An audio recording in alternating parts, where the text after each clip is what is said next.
Roma Wines present Suspense.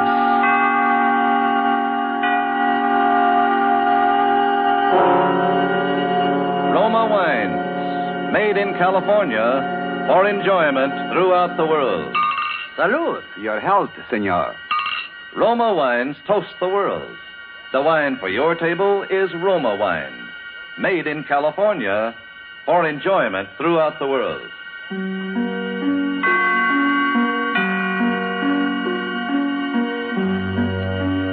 This is the Man in Black, here for the Roma Wine Company of Fresno, California, to introduce this weekly half hour of suspense. Tonight from Hollywood, Roma Wines bring you a star, Mr. Paul Muni. And so with Lucille Fletcher's play for broadcasting called The Search for Henri Lefebvre, and with the performance of Paul Muni, we again hope to keep you in suspense.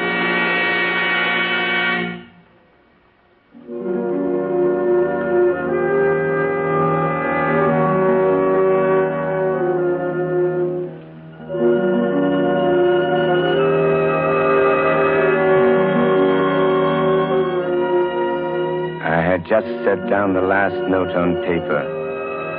Do you know what it is to write a piece? The agony, the drudgery, the exaltation. A fever consumes one. Hours melt away at the piano. Time, people mean nothing. The world revolves around this rocking song, this tender magic. A heavenly feeling comes into your heart and nestles there. So it was with this music. I had just set down the last note on paper. I was happy and weary and full of peace. I lay down on the sofa to relax before Suzette brought my supper. There's a radio near the couch. That night I turned it on.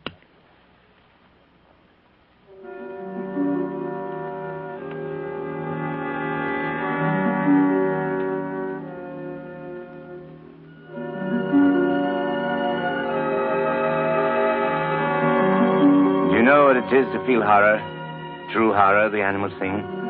I've seen horror many times grimacing at me out of the corner of my room, but this time it was upon me. It was in my brain. For that music on the radio playing now was the music I had just set down on paper. Suzette! Suzette! Yes, monsieur. Suzette, come here. Listen to this thing. You hear it, don't you? This is real music playing? Yes, Monsieur Flynn. The radio's playing real music. It is not an illusion, a hallucination of some kind in my own brain. No, Monsieur Flynn. It is real music. And very pretty. Pretty?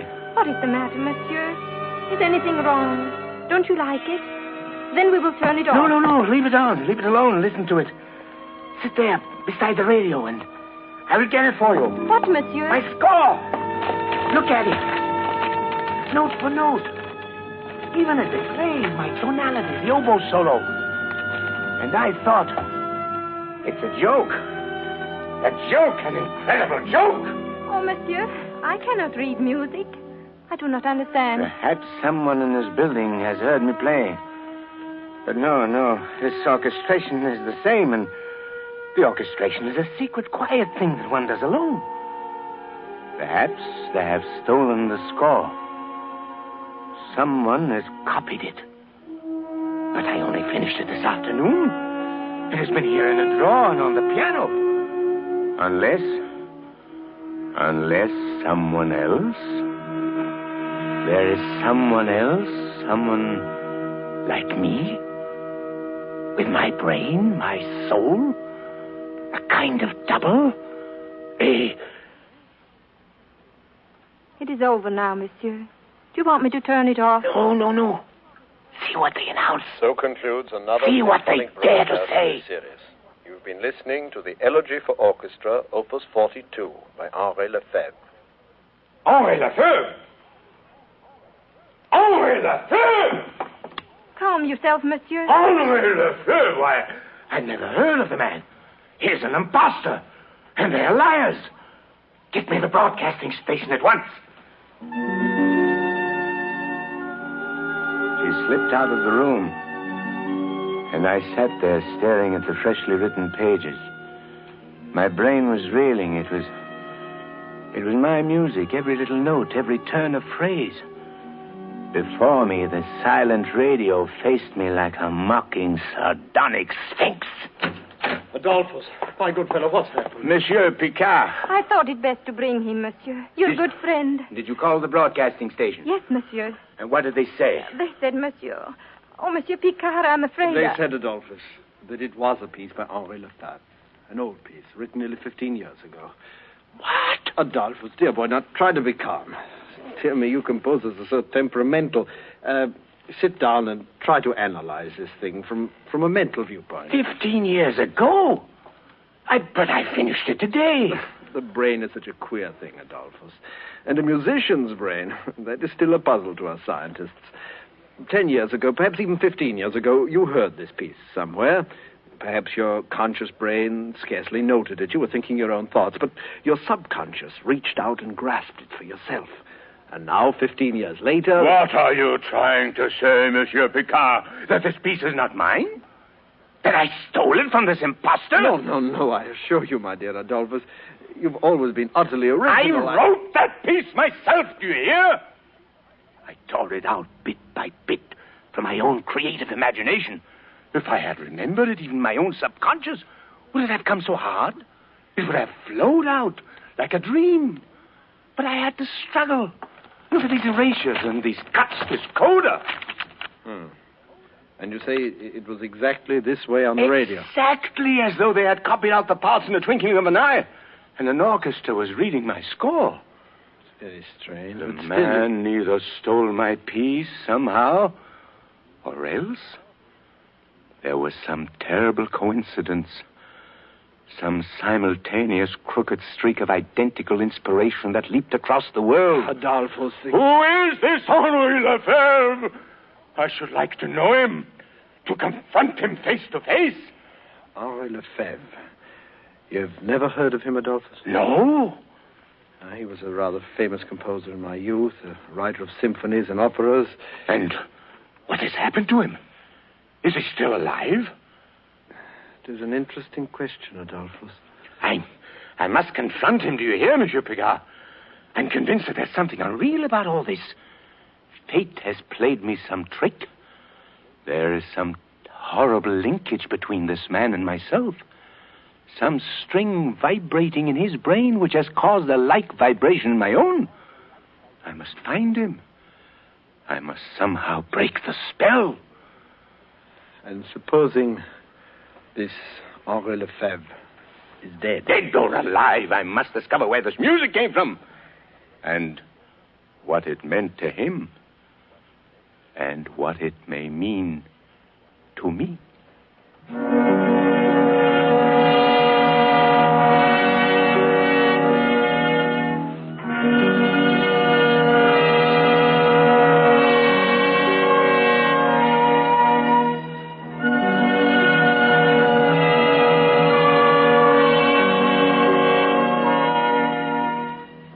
Tonight, Roma Wines are bringing you as star Mr. Paul Muni, whom you have heard in the prologue to The Search for Henri Lefebvre, tonight's study in suspense.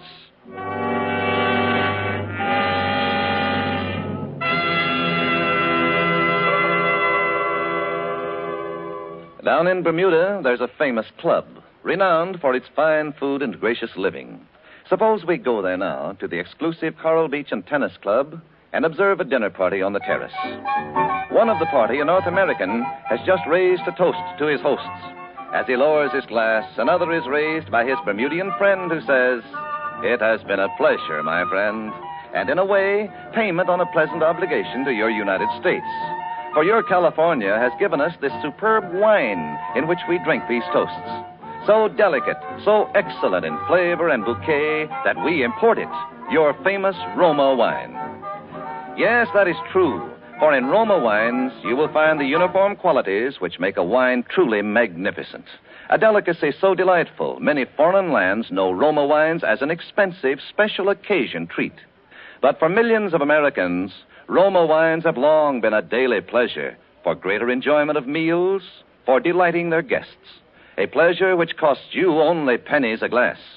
For you do not pay high import duties nor expensive shipping charges to enjoy this delicacy, which brings you a combination of old world winemaking skill plus Roma's modern testing and quality controls.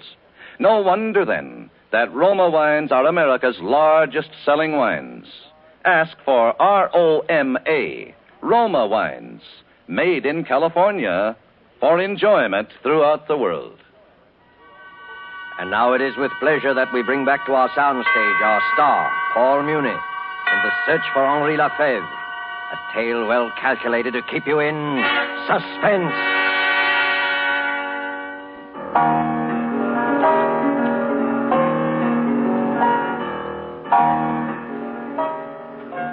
Henri Lefebvre, born 1885, Rouen, France. Educated at the École Normale, fellowship student in composition, the Paris Conservatoire. Won Prix de Rome 1908 with piece entitled Étude contrapuntale. Studied under Saint-Saëns for 2 years. Made first great success with performance of opera Ectate, which was presented at the Paris Opera in the... Do you want me to go on, monsieur? No. These dictionaries tell you nothing. They make everything smell of dust and corruption. Has the mail come in yet? No, monsieur. Only the package of music from the library. His music? Yes, monsieur. Then what are we waiting for? Give it to me. Henri Lefebvre. Elegy. Opus 42. Incredible to think of all those years. Look, Suzette. The paper is already turning yellow. The engraving is old-fashioned, and yet it's exactly... Adolphus. Yes? I have a letter from his publishers. He is still alive. Thank God. But there is some mystery about him. They would not give me his present address. What do you mean? They say they've not heard from him in 10 years. His musical output has ceased. He submits nothing, does not answer their letters. Well, then how do you know he's still alive? They occasionally hear from Madame Lefebvre. Madame Lefebvre? He has a wife who's been living in Rouen. Good. We will write to her at once. That will not be necessary, Adolphus. Now, calm yourself. This is the best news of all. Madame Lefebvre has arrived now in this very city. In fact, I brought her here to see you. Bring her up at once. Adolphus, I beg of you. Now, calm yourself. You'll frighten her. You must not be too hasty. I will not frighten her. I will only find out where he is. Or perhaps even seeing her. Sometimes reality shrivels everything. The truth becomes drab, This commonplace. This way, Madame Lefebvre. Over here. Yes, madame, this door. I stood quite motionless in the center of the room. A woman dressed in black confronted me across the waist of the polished floor. She was thin, middle-aged, a little stooped. Her pale eyes looked washed out with crying. Yet there was another look in them. A look of some drowned in monstrous terror. Monsieur Adolphus Flynn? Yes. I am Cécile Lefebvre. I have heard that you are searching for my husband, Henri. Yes, madame. Why do you wish to see him, monsieur? Why do I wish to see him? You have not heard of my strange predicament, madame? No, I have heard nothing. I arrived in this country only today. You arrived alone? Yes. And your husband? My husband remained in Switzerland, monsieur. Switzerland? Yes, monsieur. He has lived there for many years. But why? I thought they said your home was Rouen. Rouen was my home, monsieur. My husband and I have been estranged for the last 10 years. Oh. But there is much I know about my husband's work. If it is about that you wish to know. 10 years. You have not seen him for 10 years? No, monsieur. Do you know his Opus 42, his Elegy for Orchestra? Yes, monsieur. When did he write it? About 15 years ago. Yes, I remember the piece well. I copied out the parts for him myself. Then you would know the music when you see it. Is this the piece, madame? Yes, monsieur.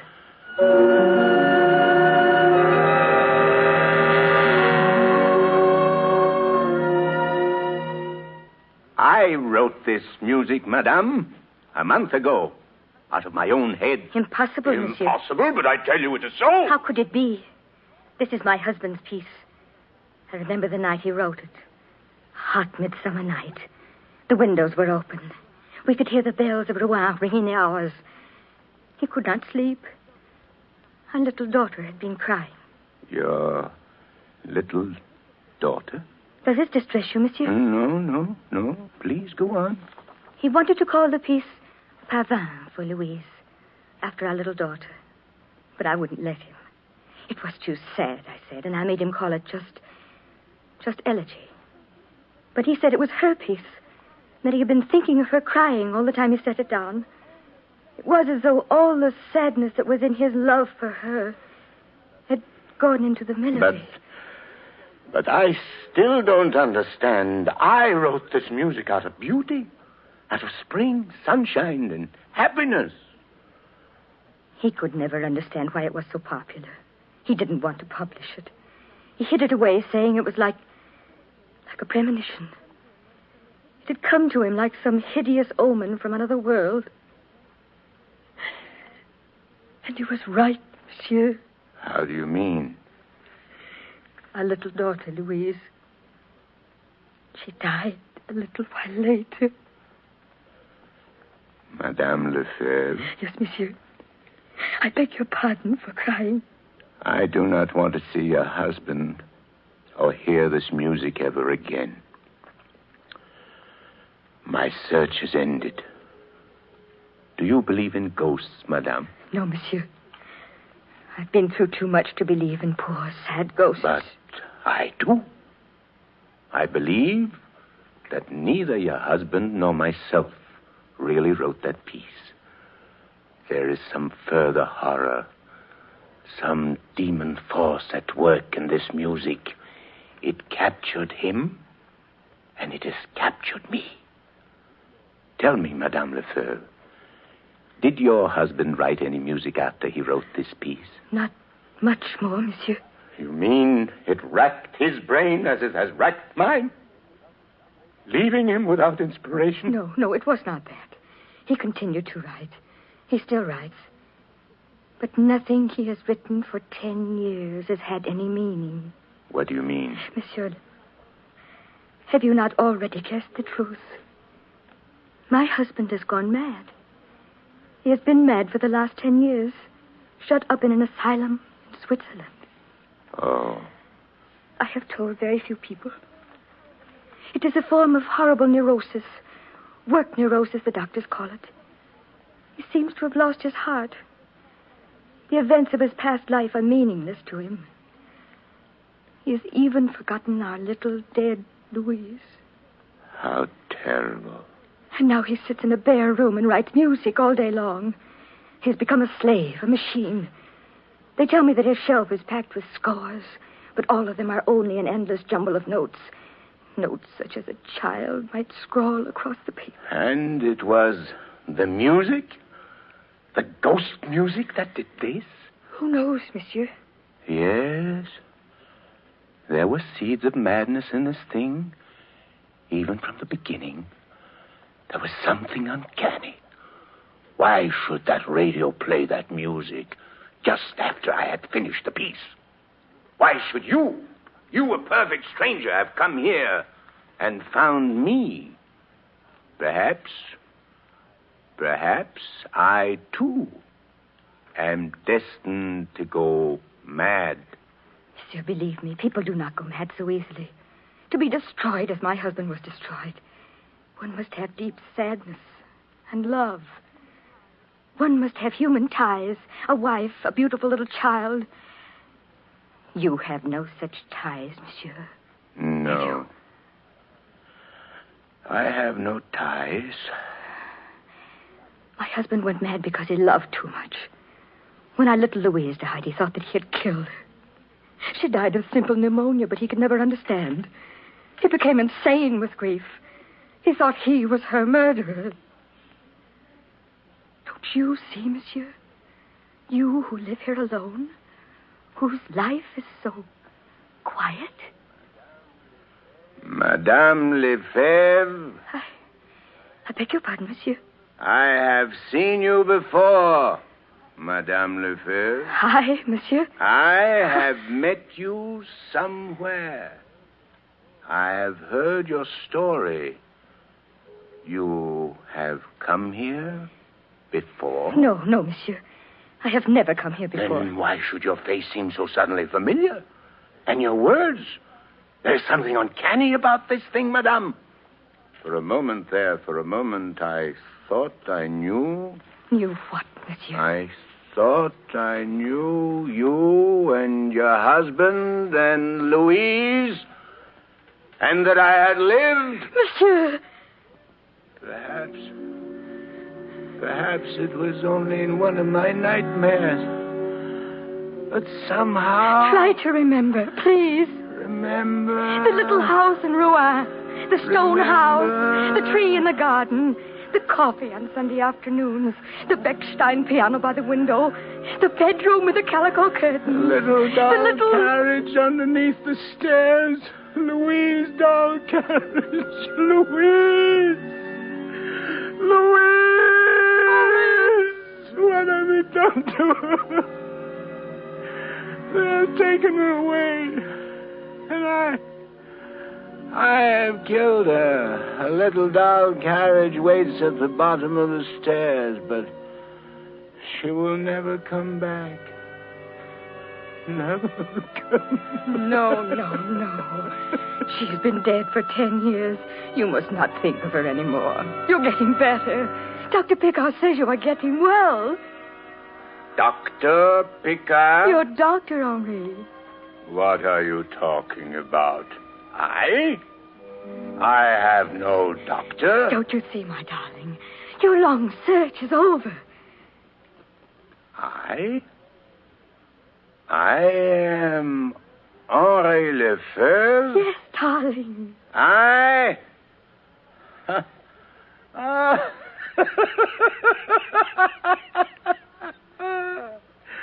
a shriveled old man. I locked up in the walls of a lunatic asylum for 10 years, writing a jumble of notes like a little child. Then who is Adolphus Flan? A name you made up, darling. A poor mad name. My symphonies are rubbish, you say? My adoring public are only shadows running across the walls? And these mountains beyond my window? These mountains? You are lying to me! Henri. I tell you, my name is Adolphus Flan. Look, Henri. This room. These bare white walls. These bars across the window. This door one cannot open from the inside. For 10 years, Henri. For 10 years I have waited for a glimmer to come. For some little memory like that music. For 10 years I have prayed for you every day. For 10 years? While I sat here? I do not believe it! Dr. Picard! Henri, my dear fellow. You call me Henri, too? I cannot tell you how happy I am, Madame Lefebvre. The experiment has worked beyond our fondest hopes. I've been listening to every word, and you've handled it exactly Monsieur right. Picard. Am I Henri Lefebvre? Yes. I have been mad for 10 years. You have deceived me for 10 years. I am not Adolphus Flan. Oh, Henri, if you could have known how my heart beat when Dr. Picard first telephoned. And now... Oh, naturally. My poor fellow. It must be a terrible shock. After 10 years, one cannot be cured overnight. Rest, much rest will be necessary, and many little talks. But you will see, in a few months, we may hope for something quite remarkable. Monsieur and Madame Lefebvre.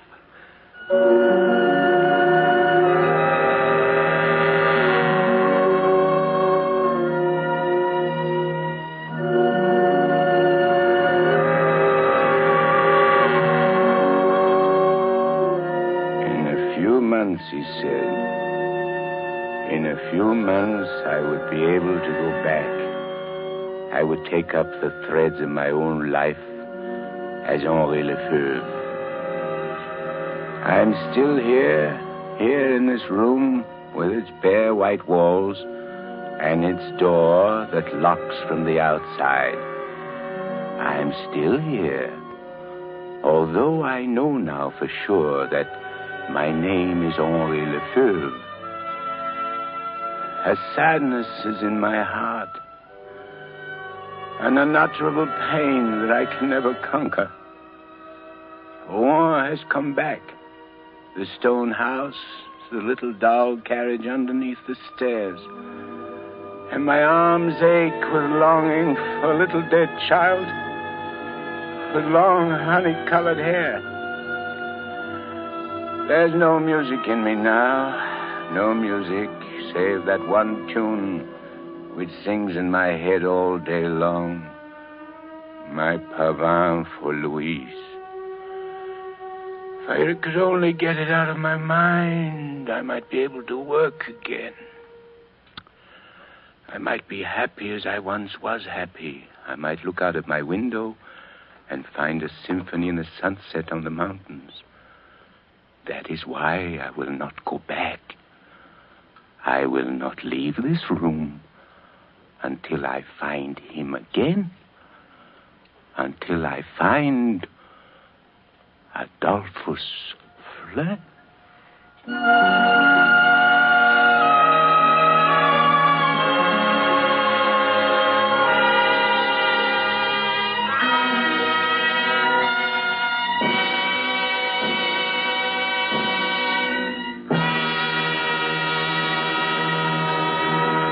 And so closes The Search for Henri Lefebvre by Lucille Fletcher, starring Paul Muni. Tonight's tale of Suspense.